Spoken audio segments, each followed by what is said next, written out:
Aqui é o Renato da Matemática e hoje a gente vai resolver toda a prova da UFPR de 2021. Caso você queira uma questão específica, navegue pelo índice que está aqui na descrição. Bora lá então, vamos resolver? O gráfico ao lado descreve o deslocamento em metros em relação ao tempo em segundos de duas partículas A e B, ambas movendo-se em linha reta. A respeito dessas partículas, considere as seguintes afirmativas. A partícula B percorreu raiz de 50 metros em 7 segundos. Então, a partícula B, ela partiu do ponto 1 e no ponto 7 ela foi até o ponto 2. Portanto, o deslocamento dela foi de 1 metro e não de raiz de 50 metros. Portanto, a afirmativa 1 está incorreta. Portanto, tudo que se trata da afirmativa 1 já estaria incorreta. Então, a gente já pode eliminar essas três aqui. A gente só vai ficar em dúvida entre somente a 2 ou somente as afirmativas 2 e 3. Vamos avaliar agora a afirmativa 2. O deslocamento da partícula A é dado pela função 5 menos 2 sétimos vezes t. Então, a partícula A, ela passa pelo ponto x igual a 0, y igual a 5, e pelo ponto x igual a 7, y igual a 3. Então, façamos a equação. Vai ser uma equação de reta, y igual a x mais b. Quando o x for 0, o y é 5. Então, 5 é igual a vezes 0 mais b. A vezes 0 dá 0. Então, 5 é igual a b. Ou seja, a equação passa a ser y é igual a vezes x mais 5. Tá? E aí, ó, quando o x for 7, o y é 3. Substituindo aqui, nós teremos 3 é igual a vezes 7 mais 5. Passe esse cara para lá, então teremos menos 2 é igual a vezes 7. Passa o 2 dividindo, menos 2 sétimos é igual a A. Então, se o A é menos 2 sétimos e o B é igual a 5, a função x em função de t vai ser menos 2 sétimos de t mais 5, que corresponde exatamente à mesma função. Uma outra forma de você pensar seria o seguinte: este cara aqui é o coeficiente linear, portanto, já vai ser 5. E este ângulo aqui, a tangente deste ângulo, corresponde ao coeficiente angular, que vai dar 2 e 7. Como a equação é diferente, a equação é decrescente, então vai dar menos 2 sétimos vezes t. Então, existem essas duas formas de fazer. Claro que essa aqui é bem mais rápida, mas é bem mais técnica também. As partículas A e B estão se aproximando ao longo do deslocamento. Pensa comigo. A partícula B ela vai do 1 até o 2. E a partícula A vai do 5 até o 3. Então, pensa comigo. Uma vai do 1 até o 2, ela faz esse caminho aqui. E uma vai do 5 até o 3, ela faz esse caminho aqui. Portanto, elas estão se aproximando. Então, a 3 também é verdadeira, está eliminada a alternativa A e a alternativa correta é a C. Eu vou fazer a outra, vou analisar o último item aqui. A velocidade da partícula A é o dobro da velocidade da partícula B? Então, vejamos. Qual seria a velocidade da partícula B? A velocidade da partícula B seria o coeficiente angular, então vai dar 1 sétimo. Então, essa seria a velocidade da partícula B. E a velocidade da partícula A? A velocidade da partícula A é 2 sétimos, só que aqui é negativo. Então, é menos 2 sétimos. Então, uma é o dobro da outra? Com certeza não, tá? Porque uma é negativa. Se essa aqui fosse positiva, aí sim. Portanto, alternativa correta, alternativa C. Bora lá para mais uma questão? Vamos lá? Olha essa questão aqui, a questão 46. A questão 46 diz o seguinte: o manual de instruções de uma balança de precisão informa que o erro cometido na aferição de objetos de até 500 gramas, é no máximo 0,5%. É no máximo 0,5%. Se um objeto de 70 gramas for colocado nessa balança, o valor registrado por ela será no máximo, então o erro máximo seria 0,5%. Então eu tenho que calcular 0,5% de 70 gramas. E isso aqui seria equivalente a 0,5 sobre 100.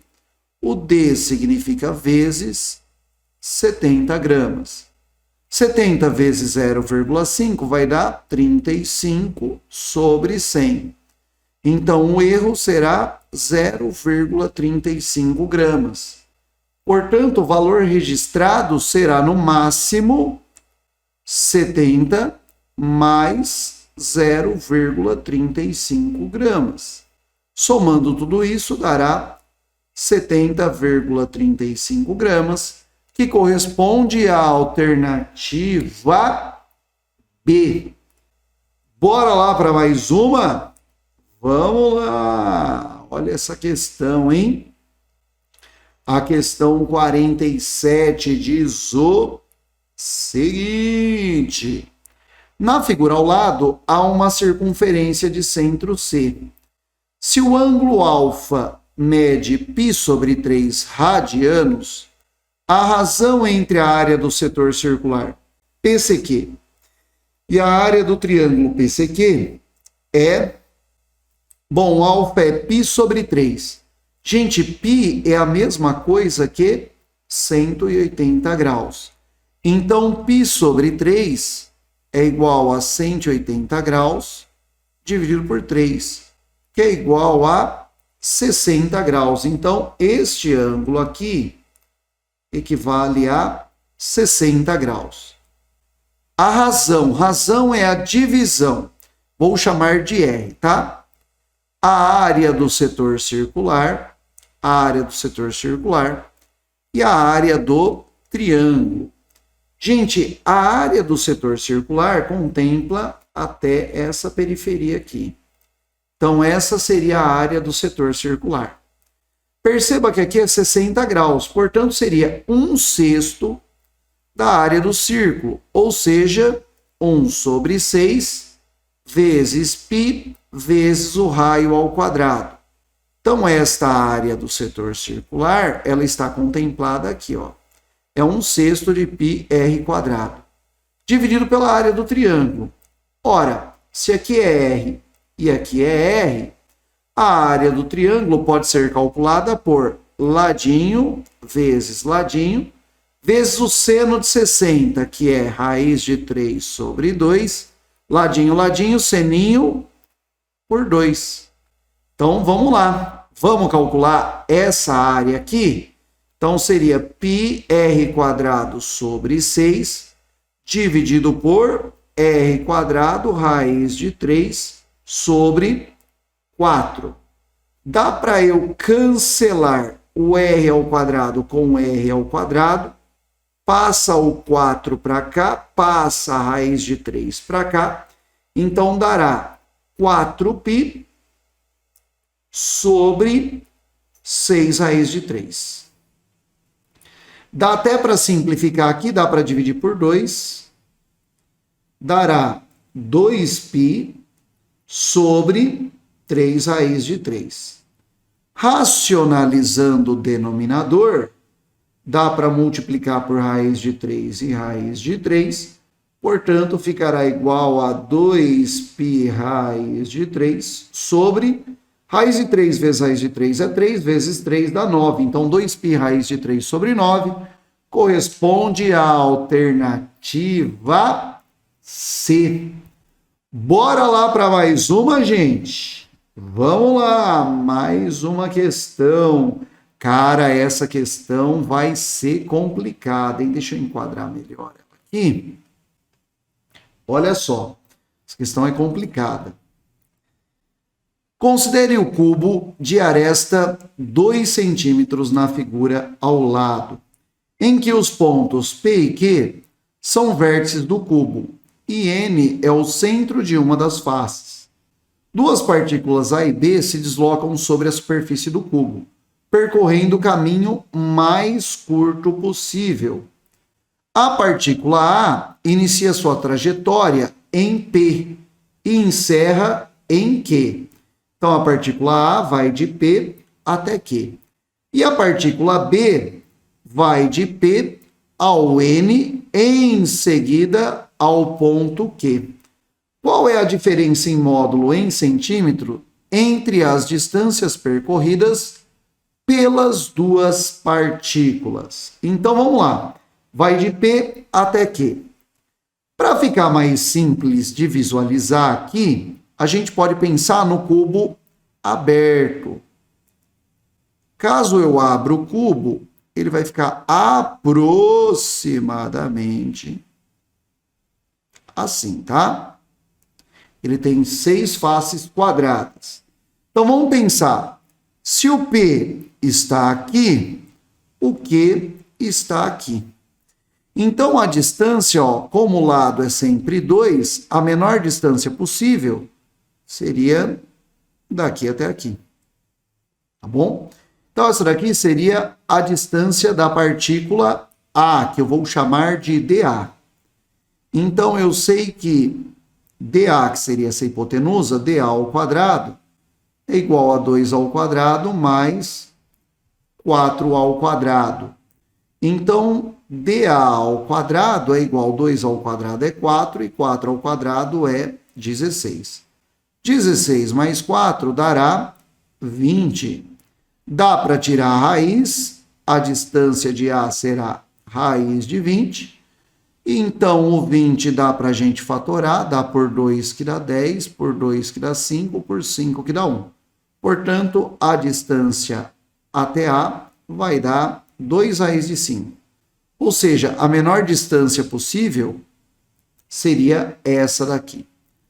Agora vem a partícula B. A partícula B já faz um caminho um pouquinho mais complicado. Como é que vai ser esse caminho da partícula B?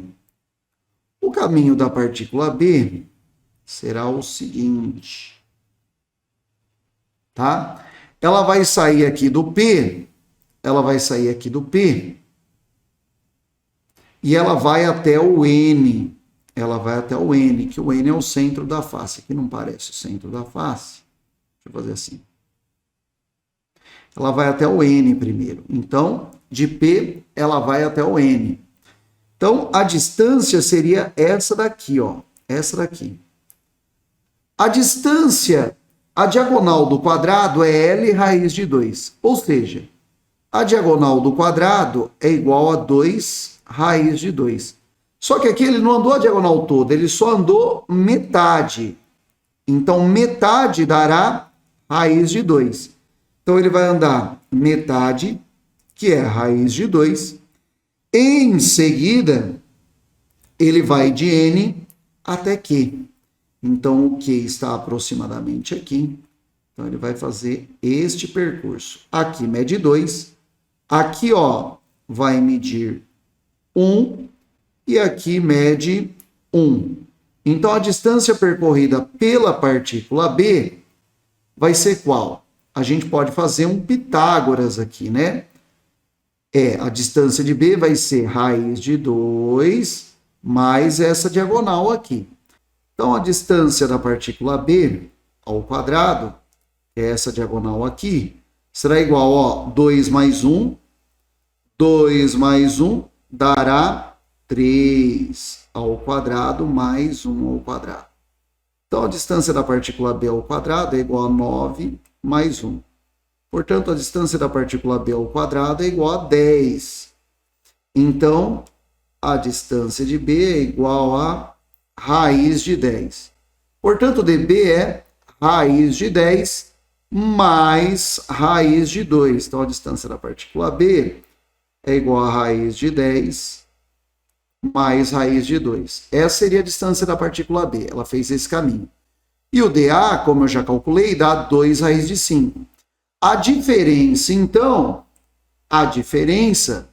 seria o quê? A diferença seria raiz de 2 mais raiz de 10, que essa aqui seria a distância da partícula B, menos a distância da partícula A, que é 2 raiz de 5, correspondendo à alternativa E. Beleza? Bora então para mais uma, galera? Vamos lá, uma questão aqui de probabilidade. Vamos ver se a gente consegue acertar. Então vamos ler a questão primeiro.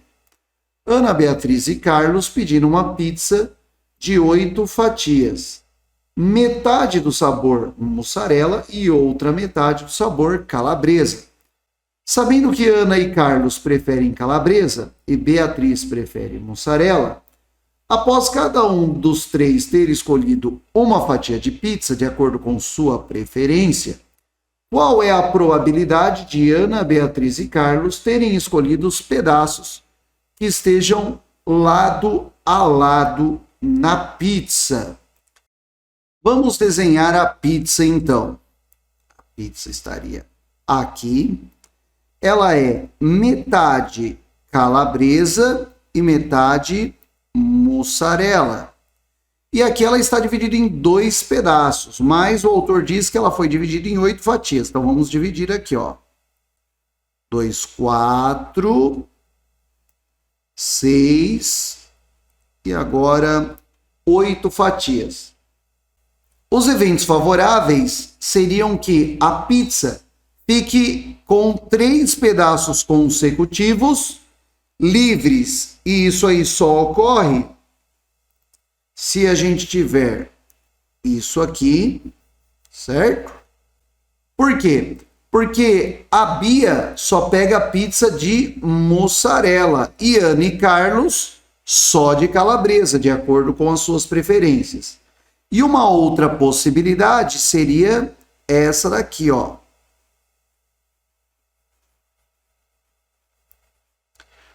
Portanto, o número de eventos favoráveis seriam 2, tá? O número de eventos favoráveis seriam 2. Esse aqui é o primeiro, a parte amarela, e esse aqui é o segundo, a parte verde. Agora vem, quantas possibilidades a Bia teria de escolher? Ora, dos 4 pedaços, ela poderia pegar qualquer um. Combinação de 4, 1 a 1. E Ana e Carlos pegam de calabresa. Então, combinação dos 4 pedaços, eles escolherão 2 eventos favoráveis sobre eventos possíveis, é a probabilidade. Então, vai dar 2, combinação de 4, 1 a 1, dá 4, e combinação de 4, 2 a 2, dá 4 vezes 3, dividido por 2, que vai dar 6. Então, dá para cancelar essa com essa. Vai dar 1 sobre 2 vezes 6, 12, que corresponde à alternativa A. Beleza? Bora então para mais uma questão. Olha só, hein? A questão de número 50. A questão de número 50 diz o seguinte: o estágio inicial de um modelo epidemiológico que mede o número de pessoas infectadas em uma população é descrito pela função I de t é igual a I0 vezes 2 elevado a RT, em que I de t representa o número de infectados da população e 0 maior que 0. Representa o número inicial de infectados e R maior que 0 representa a taxa de contágio.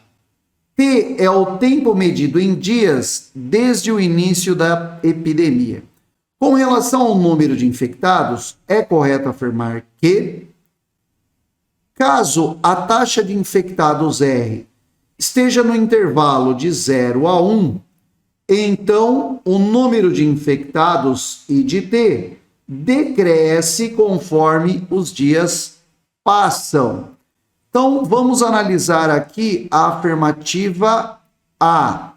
I de T é igual a I0 vezes 2, vamos supor aqui, no intervalo de 0 a 1, tá? Eu vou colocar meio, tá? 2 elevado a meio vezes T. Gente, 2 elevado a meio é uma função exponencial. Seria a mesma coisa que 0 vezes raiz de 2 elevado a T. E lembrando só vocês que raiz de 2 é aproximadamente igual a 1,4. Então, toda equação exponencial cuja base é maior que 1, ela sempre será crescente, ela nunca vai decrescer. Ela é estritamente crescente. Portanto, ela decresce? Não, a alternativa A está incorreta. Alternativa B diz, se 0 é 3 e R é 2,3, então o número de infectados I de T aumenta desde o primeiro dia até atingir um máximo por volta do 6º dia e depois começa a decrescer. Gente, olha só, I de T seria igual I0 é 3 vezes 2 elevado a 2,3T. Ocorre exatamente a mesma coisa, vai virar uma função exponencial, cuja base é maior que 1. E essa função exponencial passa a ser estritamente crescente, então ela nunca começa a decrescer. Portanto, a B é incorreta. Vamos ver a C. Se 0 é 1 e R igual a 1, então a cada dia que passa, a quantidade de infectados aumenta em 2. Então, I de T seria igual. O I de 0 é 1, então vai dar 2 elevado a T. Gente, quando T for igual a 0, quanto vai dar o I de T? O I vai dar 2 elevado a 0, que é 1. Quando T for 1, vai dar 2 elevado a 1. E 2 elevado a 1 é 2. Então, o tempo passou e aumentou 1 e não 2. Por isso que essa é incorreta. Vamos agora para a afirmativa E. Se a taxa de contágio R aumentar, então haverá menos pessoas infectadas conforme os dias passam. Gente, se R aumentar, o que vai acontecer? Vai dar uma equação exponencial. Vai dar uma equação exponencial, certo? Então, o que vai acontecer? Se o R aumenta, a base aumenta. E se a base aumenta, ela vai ser sempre crescente. Então, haverá menos pessoas infectadas conforme os dias passam? Não, uma vez que a função exponencial, ela vai crescendo cada vez mais à medida que o tempo passa. Por isso que a E é incorreta. Vamos agora para a alternativa D. Se 0 é 1 e R é meio, então eu tenho que I de T, e 0 é 1 e R é meio, então é 2 elevado a meio vezes T.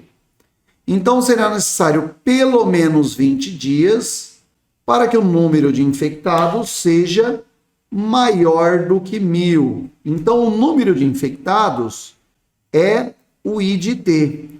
Ou seja, o I de T tem que ser maior do que 1.000. Vamos ver quando que isso ocorre? 2 elevado a meio T tem que ser maior do que 1.000. Gente, 2 a décima é 1.024. E 2 a nona dá 512. Então, o 1.000 daria 2 elevado a 9,7 aproximadamente, tá? 9,7. Então, eu poderia aproximar aqui. Então, 2 elevado a meio t teria que ser maior que 2 elevado a 9,7. Se as bases são maiores que 1, então eu poderia dizer que meio elevado a t teria que ser maior que 9,7. Ou seja, t tem que ser maior que 9,7 dividido por 0,5. E 9,7 dividido por 0,5 dará 19,4. Portanto, pelo menos 20 dias para o número de infectados seja maior que 1.000. Com certeza, o T tem que ser maior ou igual a 20 dias para ser maior que 1.000. Portanto, corresponderá à alternativa D.